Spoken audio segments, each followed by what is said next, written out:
Bonjour, ici Jean Touin de Studio Saint-Jean. Cette semaine, c'est la Semaine de la Terre qui va culminer par le Jour de la Terre vendredi. Et pour nous en parler un peu plus, nous allons voir Mme Myriam Fontaine, qui est du groupe Éco-Alliance et qui va nous expliquer ce qu'il y en est. Alors, bienvenue à cette nouvelle production de Studio Saint-Jean. Ici Louis Lemieux, votre fier député de Saint-Jean à l'Assemblée nationale du Québec. Ce que vous regardez en ce moment, Studio Saint-Jean, c'est la chaîne télé de votre député au service de la communauté, une sorte de télévision communautaire. L'idée, c'est de se connaître plus pour être capable de mieux s'aider, de mieux travailler ensemble. C'est ce que j'appelle communiquer plus et communiquer mieux, comme ceci.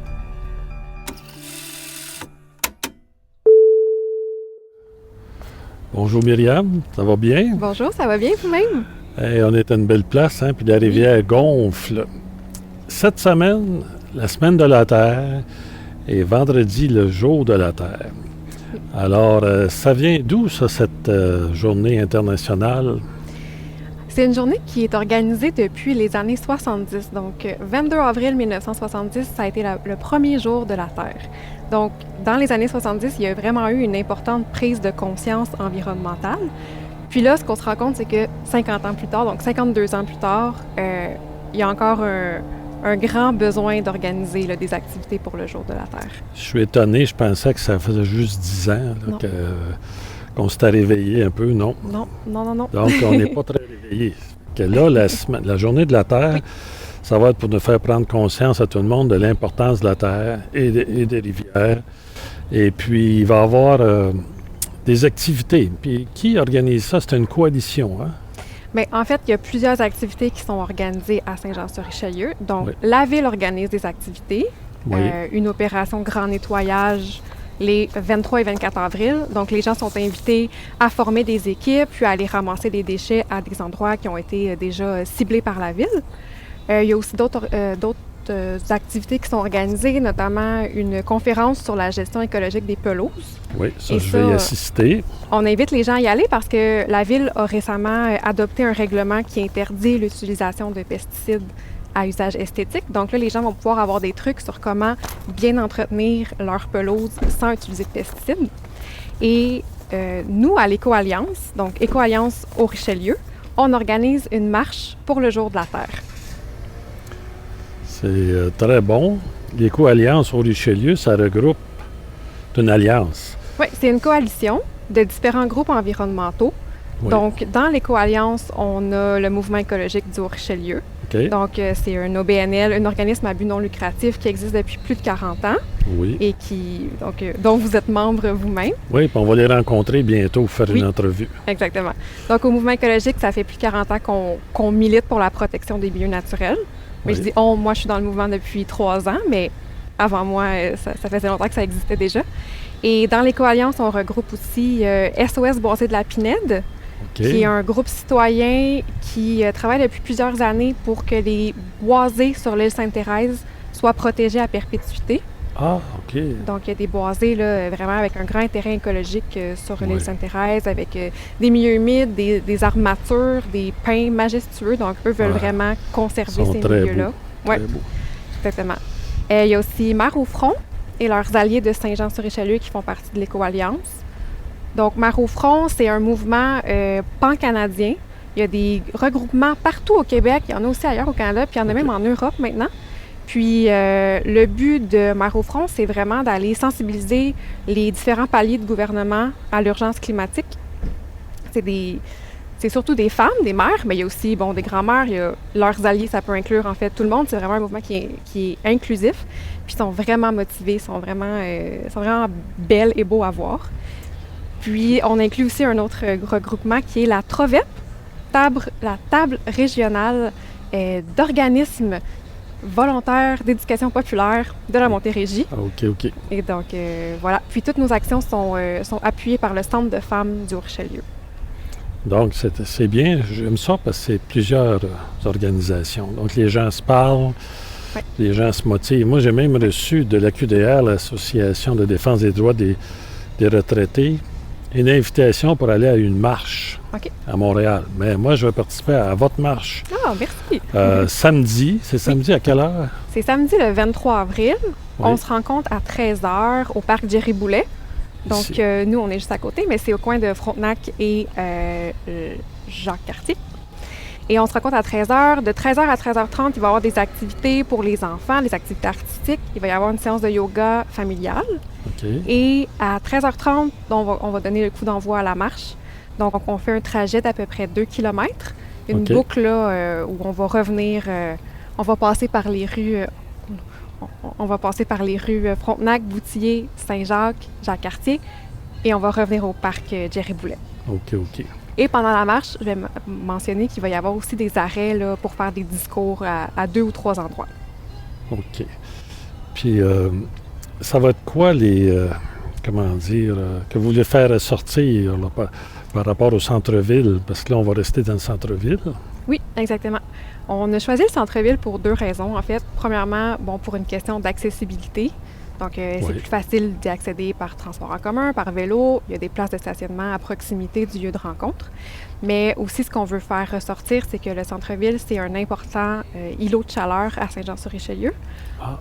Donc, un îlot de chaleur, c'est une zone où il fait généralement plus chaud qu'en périphérie parce que c'est des surfaces qui sont très bétonnées, minéralisées, donc beaucoup d'asphalte qui absorbe la chaleur. Donc, il fait plus chaud dans le centre-ville qu'en périphérie. Puis, parallèlement à ça, c'est aussi un endroit où on va retrouver des gens qui ont peut-être un peu moins de moyens, des gens moins nantis, donc qui n'ont pas nécessairement les moyens de s'acheter un climatiseur. Et ces 2 facteurs-là, mis ensemble, font que les conditions de vie peuvent être un petit peu plus difficiles. Le milieu de vie est moins agréable, disons. Oui, puis c'est plus dur pour la santé, pour les gens vieillissants, là. Exactement. La chaleur, ça étouffe, puis c'est dur pour le cœur. Puis, Exactement. fait que des îlots de fraîcheur qu'on... Oui, exactement. Donc, nous, en passant par le centre-ville, on veut sensibiliser les gens au manque de verdure, OK. mais qu'il existe aussi des solutions pour reverdir, pour justement créer là, des îlots de fraîcheur Ah, OK, au OK. centre-ville. Puis, l'autre chose, vous parliez tantôt d'une conférence sur comment entretenir un gazon de façon écologique. Oui. Puis, il y a un règlement qui vient d'être passé à la Ville. Ça, ce sont les gens qui ont demandé ça. Hein. C'est pas la Ville qui a décidé, là. C'est les pressions du public. Je crois qu'il y avait un règlement qui se préparait depuis quelques années, mais qui avait été mis un petit peu de côté. Mais effectivement, il y a des citoyens, dont des membres de l'Éco-Alliance, qui se sont beaucoup impliqués, qui sont allés aux séances du Conseil de ville pour vraiment réclamer un règlement pour protéger la santé des citoyens, la santé des sols, la santé de l'eau, de la rivière. Donc, vraiment, là, ça vient... c'est vraiment un bel accomplissement là, de la ville d'avoir accepté ce règlement-là. Ouais, ils sont à l'écoute des citoyens, puis c'est des citoyens qui peuvent être mieux informés que d'autres, puis c'est grâce à eux que tout le monde on va finir par être mieux informé, puis mieux protéger notre santé, parce que le jour de la Terre, moi je suis vieux, là, mais je m'implique là-dedans, je vais aller faire la marche. On fait le vidéo pour faire parler de ça, pour qu'il y ait le plus de gens possible. C'est important pour les générations qui suivent, là. On veut faire quelque chose pour que ça fasse une différence. C'est ça qu'on veut dans le fond. Bien oui, exactement. Le besoin de sensibilisation est très grand encore, mais c'est avec des activités justement comme le Jour de la Terre qu'on va arriver à sensibiliser plus de gens.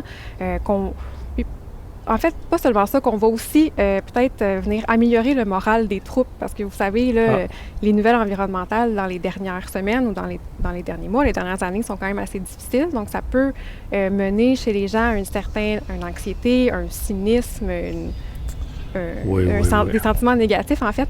Puis, en fait, là, en se rassemblant pour le Jour de la Terre, on vient...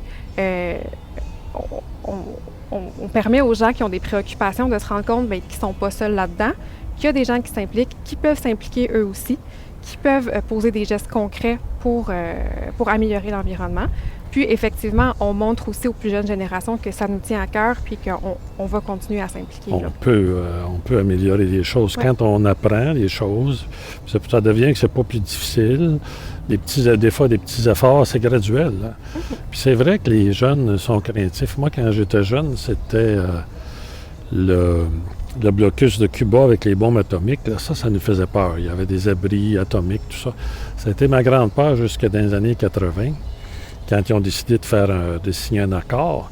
Mais là, aujourd'hui, la peur que les jeunes ont, puis même les plus vieux, c'est vraiment au niveau de que la terre se dégrade complètement. Ce qui fait que je pense qu'il avait raison. Il faut en parler, puis il faut regarder les solutions qui existent. Oui, je pense vraiment que c'est dans l'action qu'on trouve un sens à tout ça, puis qu'on arrive à justement à se mettre en action, puis à se rassembler entre personnes qui ont les mêmes préoccupations, on en parle, puis c'est vraiment en posant des gestes concrets que ça nous donne un sentiment d'espoir dans le fond. Là. En tout cas, moi, c'est ce que je ressens. Ben moi, je vais venir à votre marche. Je vais venir peut-être pas pour le yoga, là, mais je vais venir marcher. Mais vous devriez, ça va faire un bon étirement avant de commencer oui, la marche. C'est vrai. Les vieux, il faut qu'on s'étire. Bon, ben avant de conclure, est-ce que vous avez un message à passer aux gens qui nous regardent? Bien, j'aimerais vraiment inviter tout le monde à participer en grand nombre à la marche, marche familiale pour le Jour de la Terre, le 23 avril. Puis je pense que plus on va passer un message fort à l'administration municipale, à nos conseillers, à notre mairesse, pour vraiment démontrer que les Joannais et les Joannaises sont préoccupés par l'environnement, s'intéressent aux enjeux environnementaux, puis on espère vraiment vous y voir en grand nombre. Ça, c'est samedi, le 23, puis s'il pleut beaucoup, ça va être remis au lendemain. Oui, ça va être remis au 24 en cas de forte pluie. De forte pluie. Oui, exactement. Merci, Mme Fontaine, et merci à toute la coalition qui organise ça. Bravo. Bien, merci. Merci de nous avoir reçus. Mesdames, Messieurs qui regardez cette vidéo, alors, si vous avez aimé, faites un petit j'aime sur Facebook, et puis surtout, partagez, parce que c'est des bonnes nouvelles, là, puis il faut partager ça le plus possible. Et puis, si vous avez des questions ou des suggestions pour d'autres entrevues, gênez-vous pas. Vous pouvez nous écrire à l'adresse qui est indiquée. Et puis, ça va nous faire plaisir. Merci beaucoup. À la prochaine.